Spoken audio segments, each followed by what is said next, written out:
Ação penal pública. De acordo com o artigo 129, inciso 1 da Constituição Federal e com o artigo 257, inciso 1 do Código de Processo Civil, é aquela titularizada privativamente pelo Ministério Público, caracterizando assim a estrutura do sistema acusatório. Vamos ler os artigos. Artigo 129, inciso 1 da Constituição Federal. São funções institucionais do Ministério Público. Inciso 1. Promover privativamente a ação penal pública na forma da lei. Artigo 257, inciso 1 do Código de Processo Penal. Ao Ministério Público cabe, inciso 1, promover privativamente a ação penal pública na forma estabelecida neste Código. Processo judicialiforme. Antes da Constituição de 1988, o sistema que vigorava era o sistema inquisitivo, que era a possibilidade dos juízes e até os delegados de polícia exercerem ação penal sem provocação do MP. Porém, atualmente, de acordo com o artigo 129, inciso 1 da Constituição Federal que a gente acabou de ler, o sistema que vigora é o sistema acusatório, ou seja, somente o MP pode iniciar a ação penal. Ou seja, o artigo 26 do Código de Processo Penal foi revogado tacitamente, porque ele é incompatível com o artigo 129, inciso 1 da Constituição Federal. Vamos ler o artigo 26 do Código de Processo Penal. A ação penal, nas contravenções, será iniciada com auto de prisão em flagrante ou por meio de portaria expedida pela autoridade judiciária ou policial. Esse artigo, então, foi revogado tacitamente. Princípios da ação penal pública. São princípios da ação penal pública. Primeiro, obrigatoriedade ou compulsoriedade. Segundo, indisponibilidade. Terceiro, indivisibilidade. Quarto, intranscendência ou pessoalidade. Quinto, autoritariedade. Sexto, oficialidade. E sétimo, oficiosidade. Princípio da obrigatoriedade ou compulsoriedade. Segundo esse princípio, o exercício da ação pública é dever funcional inerente à atividade do Ministério Público. Esse princípio comporta duas mitigações. A primeira é a obrigatoriedade mitigada ou discricionariedade regrada, que é o Instituto da Transação Penal, previsto no artigo 76 da Lei 9.099 de 95. Se a defesa aceita a proposta do MP, que pode ser ou de pena de multa ou de pena restritiva de direito, isso impede a deflagração regular do processo. E a segunda mitigação a esse princípio da obrigatoriedade ou compulsoriedade é a colaboração premiada, porque se o colaborador ele não for o líder da facção criminosa, pode ser que o MP não ofereça a denúncia. O Instituto da Colaboração Premiada está previsto na Lei 12.850 de 2013. Princípio da indisponibilidade. Segundo esse princípio, o Ministério Público não poderá desistir da ação deflagrada. É o que dispõe o artigo 42 do Código de Processo Penal. Diz o artigo: o Ministério Público não poderá desistir da ação penal. Quanto ao recurso, o Ministério Público pode ou não recorrer, depende da estratégia. Porém, uma vez interposto o recurso, ele também não pode desistir do recurso. Esse princípio da indisponibilidade sofre uma mitigação, que é a indisponibilidade mitigada, que ocorre no caso do Instituto da Suspensão Condicional do Processo, que permite a paralisação do processo por um período de 2 a 4 anos, e no caso de todas as obrigações que foram impostas serem cumpridas, operar-se-á a extinção da punibilidade. É o que dispõe o artigo 89 da Lei 9.099 de 95. Princípio da indivisibilidade. O princípio da indivisibilidade é sustentado pela doutrina majoritária, que diz que a ação pública é indivisível porque o MP deve demandar todos aqueles que contribuíram para o delito e contra os quais exista justa causa, ou seja, indícios de materialidade e autoria do crime. Porém, para a jurisprudência, ou seja, para os tribunais superiores, STF e STJ, o princípio que rege a ação penal pública é o princípio da divisibilidade, porque a ação penal seria divisível quando permite o desmembramento e a complementação incidental por meio do aditamento. Ou seja, para a doutrina, o princípio é o da indivisibilidade e para a jurisprudência, o princípio é o da divisibilidade.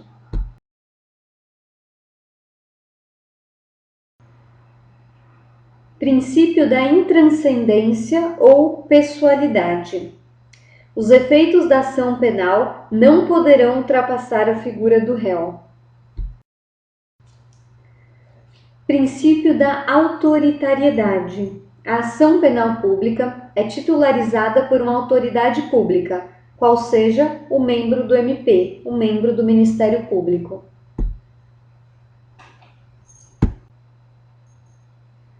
Princípio da oficialidade. A ação penal pública é titularizada por um órgão oficial do Estado, qual seja o Ministério Público. Princípio da oficiosidade. Em regra, a ação penal pública é exercida de ofício. Ação penal pública incondicionada. É aquela onde o interesse público é acentuado e a atividade persecutória independe da manifestação de vontade de terceiros. É a regra, conforme dispõe o artigo 100 do Código Penal. Diz o artigo: a ação penal é pública, salvo quando a lei expressamente a declara privativa do ofendido. Ação penal pública condicionada.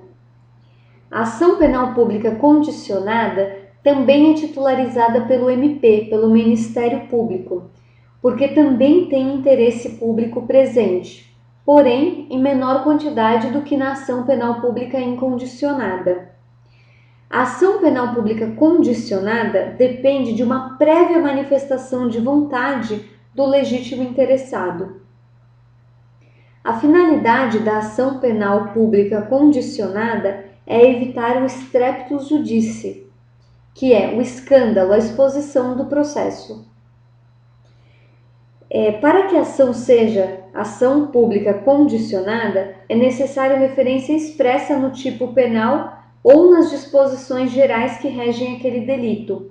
É o que dispõe o artigo 100, parágrafo 1º do Código Penal. Diz o artigo: a ação pública é promovida pelo Ministério Público, dependendo, quando a lei o exige, de representação do ofendido ou de requisição do Ministro da Justiça.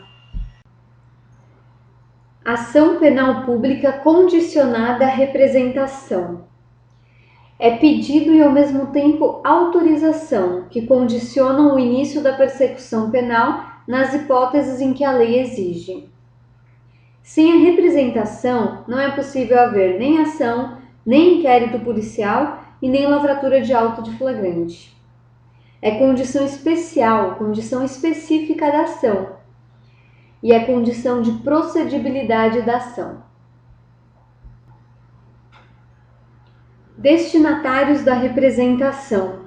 São 3 os destinatários da representação: o delegado, o Ministério Público e o juiz. Se o MP for o destinatário da representação, ele poderá adotar uma das 4 posturas seguintes. Primeiro, requisitar a instauração de inquérito policial. Segundo, instaurar PIC, procedimento investigativo criminal. Terceiro, oferecer denúncia no prazo de 15 dias. E quarto, requerer arquivamento se o fato é atípico, se o fato inexistiu ou se já houve a prescrição. Agora, se o juiz for o destinatário da representação, ele poderá adotar uma das duas seguintes posturas. Primeiro, requisitar a instalação de inquérito policial, ou segundo, em homenagem ao sistema acusatório, abrir vistas ao MP. E aí o MP pode ter uma das 4 posturas que eu disse anteriormente. Legitimidade ativa para representar. Quem pode representar? Primeiro, o ofendido, se ele for maior e capaz, e segundo, o representante legal, se o ofendido for menor ou incapaz. A emancipação civil não tem reflexos na esfera penal, ou seja, o emancipado civil ele só poderá representar por intermédio de um curador especial nomeado pelo juiz.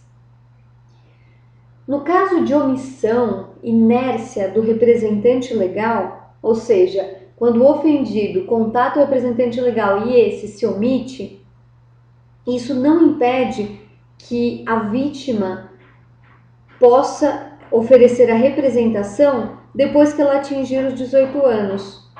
Por quê? Porque o prazo para a representação ele só se inicia a partir do momento em que se atinge a capacidade plena. Então, no caso de omissão do representante, ou a vítima espera ter a capacidade plena para representar, ou ela também faz por intermédio do curador especial. É o que dispõe o artigo 33 do Código de Processo Penal. Diz o artigo: se o ofendido for menor de 18 anos, ou mentalmente enfermo, ou retardado mental, e não tiver representante legal, ou colidirem os interesses deste com os daquele, o direito de queixa poderá ser exercido por curador especial, nomeado de ofício a requerimento do MP pelo juiz competente para o processo penal. Como reza o artigo 24, parágrafo 1º do Código de Processo Penal, no caso de morte do ofendido ou quando declarado ausente por decisão judicial, o direito de representação passará ao cônjuge, ascendente, descendente ou irmão. Nessa ordem, o rol é taxativo. A doutrina majoritária entende que também deve ser incluído nesse rol o companheiro, em homenagem ao status constitucional da união estável. A pessoa jurídica vai representar pelas pessoas indicadas no Estatuto Social. Se o Estatuto for omisso, quem vai representar são os diretores ou os sócios administradores. O artigo 5º do Código Civil de 2002, que reconheceu os maiores de 18 anos como absolutamente capazes, revogou tacitamente o parágrafo único do artigo 50 do Código de Processo Civil, que dizia: a renúncia do representante legal do menor que houver completado 18 anos não privará este do direito de queixa, nem a renúncia do último excluirá o direito do primeiro. Ou seja, esse artigo está tacitamente revogado. O prazo para representar é de 6 meses, contados do conhecimento da autoria do delito. Trata-se de um prazo penal e decadencial, ou seja, ele não suspende, não interrompe e não prorroga. Se o final do prazo cair num domingo, será domingo a data, não vai prorrogar. É admitida a retratação da representação, ou seja, nada impede que a vítima se retrate da representação feita, desde que ela faça isso até o oferecimento da denúncia. É o que dispõe o artigo 25 do Código de Processo Penal, que diz: a representação será irretratável depois do oferecimento da denúncia, ou seja, até o oferecimento da denúncia é possível a retratação. Ainda, é possível a retratação da retratação, ou seja, até o oferecimento da denúncia, a pessoa pode representar pelo mesmo fato. Tem uma exceção a essa regra no artigo 16 da Lei 11.340 de 2006, que é a Lei contra a Violência Doméstica, conhecida como Lei Maria da Penha. Diz o artigo: nas ações penais públicas condicionadas à representação da ofendida de que trata esta lei, Só será admitida a renúncia à representação perante o juiz, em audiência especialmente designada com tal finalidade, antes do recebimento da denúncia e ouvido o Ministério Público. Ou seja, segundo essa lei, a vítima pode se retratar em audiência, é uma audiência específica na presença do juiz e do MP. Além disso, essa lei dispõe que o marco da retratação é o recebimento da denúncia e não mais o oferecimento da denúncia, como é a regra geral. Ou seja, nos crimes de violência doméstica, o marco para a retratação é o recebimento da denúncia. A representação tem forma livre. Ela pode ser apresentada tanto oralmente como por escrito para qualquer um dos três destinatários, juiz, MP ou delegado. Caso a vítima represente apenas contra parte dos infratores, nada impede que o MP denuncie os demais. Isso porque a representação é uma autorização para que as providências sejam tomadas quanto ao fato que a vítima narra. Ou seja, as pessoas processadas podem ser tanto as que a vítima representou, quanto as que forem incluídas depois pelo MP.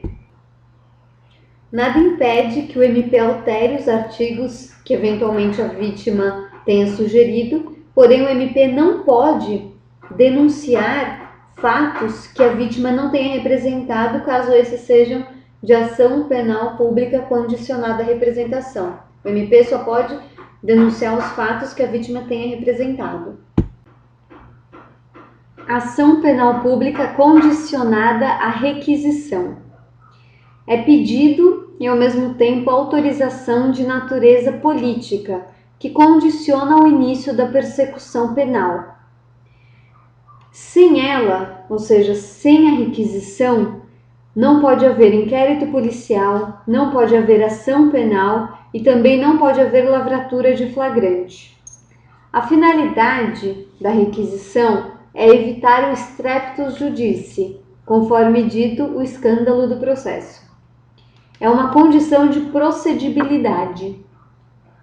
O destinatário da requisição é o Procurador-Geral do Ministério Público. A legitimidade ativa da requisição é do Ministro da Justiça. O prazo para requisitar, na verdade, não tem prazo, ele pode se dar a qualquer tempo, desde que o crime não esteja prescrito. Quanto à retratação da requisição, o Código de Processo Penal é omisso. Então, aplicando-se por analogia o disposto para a representação, é possível a retratação da requisição até o oferecimento da denúncia.